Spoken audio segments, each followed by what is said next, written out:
ধর্ম মানে নিজেকে জানা, ধর্ম মানে নিজেকে চেনা। কিন্তু এই যে বাইরের আমাদের শরীর, এইটাই কিন্তু আমি না, প্রকৃত আমি না।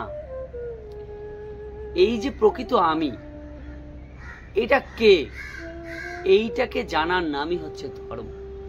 মানে উপরে তো এই যে রক্ত মাংস শরীরে আমার দেখছো তোমরা সবার, এইটাই কিন্তু প্রকৃত আমি না।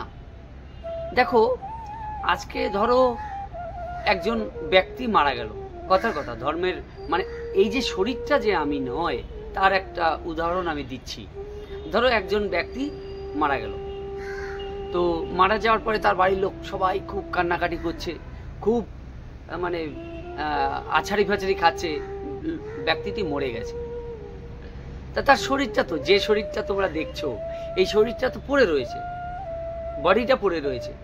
কি নেই তার কাছে? কি নেই? প্রাণ। প্রাণটুকু নেই তার। এই প্রাণ, এই প্রাণকে জানাটাই হচ্ছে আমাকে জানা। সহজভাবে বুঝলে, দেখো একটা ব্যক্তি যখন মারা যায়, তার কাছে থাকে নাকি, সে কি হারিয়ে ফেলে? শরীরটা তো পড়েই রয়েছে, দেখো হারিয়ে ফেলে হচ্ছে প্রাণ, যে প্রাণটা তার কাছে আর থাকে না। তাই জন্য তার শরীরের কোনো মূল্য নেই। তারপর এখন কথা হচ্ছে কি নেই তার দেহের মধ্যে? তার দেহের মধ্যে নেই প্রাণ। এই প্রাণটাকে জানাটাই হচ্ছে ধর্ম। এই প্রাণটাকে চেনা হচ্ছে ধর্ম। এই প্রাণটাকে বোঝা, এই প্রাণটাকে অনুভব করাটা হচ্ছে ধর্মকে জানা, ধর্মকে অনুভব।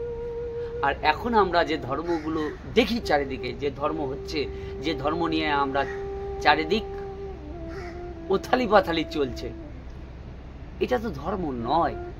ধর্ম সেটাই, এই প্রাণ চিরন্তন সত্য। একটা গাছেরও প্রাণ আছে, একটা প্রাণীর প্রাণ আছে, যে কোনো জীবিত মানুষের প্রাণ আছে। এই জীবিত প্রাণ, এই প্রাণটাকে আমরা যদি জানতে পারি, আমরা সবাইকে জানতে পারবো। আমরা আমাকে জানতে পারবো, প্লাস সবাইকে জানতে পারবো। এই প্রাণের রহস্যটুকু খোঁজাটাই হচ্ছে একজন ধার্মিক ব্যক্তির প্রধান কাজ। এখন এই এতগুলো ধর্মপথ সৃষ্টি হয়েছে, যে এই ধর্মপথে গেলে এই প্রাণটাকে জানবে। মূল হচ্ছে প্রাণটাকে জানা। তার জন্য এক একজন মহাপুরুষ এক এক রকম ভাবে এই প্রাণকে জেনেছেন, আর এক এক রকম পথ তারা তৈরি করে দিয়ে গেছে। কেউ একটু সহজ পথ দিয়েছে, কেউ একটু কঠিন পথ দিয়েছে। এক একজনে এক এক রকম ভাবে এই পথটাকে, প্রাণকে জানার পথ বা প্রক্রিয়া, এটাকে দিয়েছে।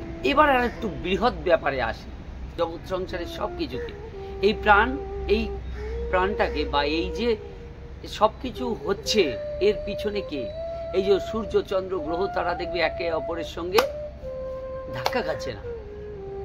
সেটা একটা নির্দিষ্ট রিদমে চলছে, নির্দিষ্ট একটা নিয়ম কানুনে চলছে। কেউ কারোর সঙ্গে কোনো ধাক্কা খাচ্ছে না, কেউ কারোর সঙ্গে কোনো একটা নিয়ম মাফিক চলছে। সূর্যের চারিদিকে আমাদের পৃথিবী ঘুরছে, আবার পৃথিবীর চারিদিকে চাঁদ ঘুরছে। এরকম অনেক সৌরমণ্ডল আছে। এই সৌরমণ্ডলের, তাহলে এই সৌরমণ্ডলকেও কন্ট্রোল করছে সারা বিশ্ব ব্রহ্মাণ্ডে কি কোনো একটা শক্তির দ্বারা, যে কোনো একটা শক্তি, যে কোনো একটা শক্তির দ্বারা এই জগৎ সংসারে সবকিছু চলছে, কন্ট্রোল হচ্ছে। এই পৃথিবীর মধ্যে আমরা আছি, পৃথিবীর, এবার এই পৃথিবীর মধ্যে আমরা আছি, আমাদের এই প্রাণ আছে। এই পৃথিবী কার কারণে মানে এই পৃথিবীতে প্রাণ আছে? সে হচ্ছে সূর্য। সূর্যের আলো না থাকলে এই প্রাণ বেঁচে থাকতে পারতো না। একটা লিঙ্ক বোঝো। আর এই সূর্যটাও তো কারোর নিয়ম মাফিক কোনো একটা শক্তির দ্বারা চলছে। এরকম অনেক সৌরমণ্ডল আছে আমাদের, সৌর মানে আমাদের বিশ্ব ব্রহ্মাণ্ডে অনেক অনেক সৌরমণ্ডল আছে। তো এই পুরো বিশ্ব ব্রহ্মাণ্ডকে একটা শক্তি দ্বারা চালিত করছে, সেই শক্তি হচ্ছে প্রাণ। আর সেই শক্তি এই প্রাণকেও কন্ট্রোল করছে এবং নিজেও সেই শক্তি, একদম বৃহৎ বড় শক্তি, বৃহৎ শক্তি, যে শক্তির দ্বারা সবকিছু কন্ট্রোল হচ্ছে। এটাকে জানার নামই হচ্ছে ধর্ম। আর এক একটা পথ এক একজন দিয়েছে এই ধর্মকে, এই প্রাণকে জানার জন্য। আর আমরা এই প্রাণকে জানতে চাই না, জানতে বুঝতে চাই না, বুঝি না। এই প্রাণকে জানতে গেলে সাধনা করতে হয়। যে এই প্রাণকে জেনেছে, যে এই প্রাণকে অনুভব করেছে, এমন একজনের চরণে শরণাপন্ন হতে হয়। সমর্পণ বিনে কোনো কিছু হয় না। এবং যার চরণে সমর্পণ করবে তাকে নিঃস্বার্থ হতে হবে, যাতে তোমাকে আর্থিক দিক দিয়ে না ঠকায়, তোমাকে কোনো দিক দিয়ে না ঠকায়। একটা প্রেম, ভক্তি, ভালোবাসার সম্পর্ক তৈরি হয় সেই গুরুর সঙ্গে সেই শিষ্যের। তবেই তুমি সেই প্রাণকে জানতে পারবে।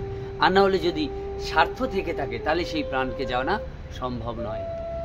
যদি তোমার মনের মধ্যে কোনো রকম স্বার্থ থেকে থাকে, তুমি যদি উপযুক্ত শিষ্য না হও, তাহলে তুমি উপযুক্ত প্রাণকেও জানতে পারবে না, উপযুক্ত গুরুর উপযুক্ত শিষ্য হতে পারবে না। আর গুরু যদি উপযুক্ত না হয়, সে শিষ্যকে ঠকিয়ে খাবে। এই বিষয়গুলো আমাদেরকে বুঝতে হবে। আর যে মহাপুরুষ আমাকে জানিয়েছে এই বিশ্ব ব্রহ্মাণ্ডের এই যে প্রাণকে জানার রহস্য, তিনি আমার কাছে ভগবান, দেবতা, যাই মনে করি আমরা, তাকে আমরা সেটা মনে করতে পারি। কারণ যেই শক্তির দ্বারা এই সব কিছু চলছে, সেই শক্তি কিন্তু আমরা দেখতে পাই না, আমরা অনুভূতি করতে পারি না। সুতরাং কাকে আমরা অনুভব করব? একটা তো দৃশ্যমান কিছু দরকার। তাই সেই মহাপুরুষকেই আমরা ভগবান রূপে পুজো করি। এখন এই ভগবান তাহলে বৃথা না, এই ভগবান বৃথা নয়। ইনি এই ভগবান বা এই যে আমরা যে যাকে পুজো করছি, তার দ্বারা আমরা সেই মহান জিনিসটাকে জানতে পেরেছি, প্রকৃত ধর্মটাকে বুঝতে পেরেছি। তাই জন্যই আমরা সেই মানুষটাকে পুজো করি। এখন ধর্ম কিন্তু একটাই, সেই ইউনিভার্সাল, কিন্তু প্রকৃত বিষয়টা কিন্তু এটাই। আর এই বিষয়টা বুঝলে আমাদের মধ্যে এই যে ধর্ম বিষয় নিয়ে আমরা যে বিভিন্ন রকম এই ধর্মের, ওই ধর্মের, অমুক তমুক, আনা টানা, আমাদের মধ্যে মানসিক দ্বন্দ্ব, এই দ্বন্দ্বগুলো আমাদের থাকবে না। ইউনিভার্সাল হয়ে যাব আমরা।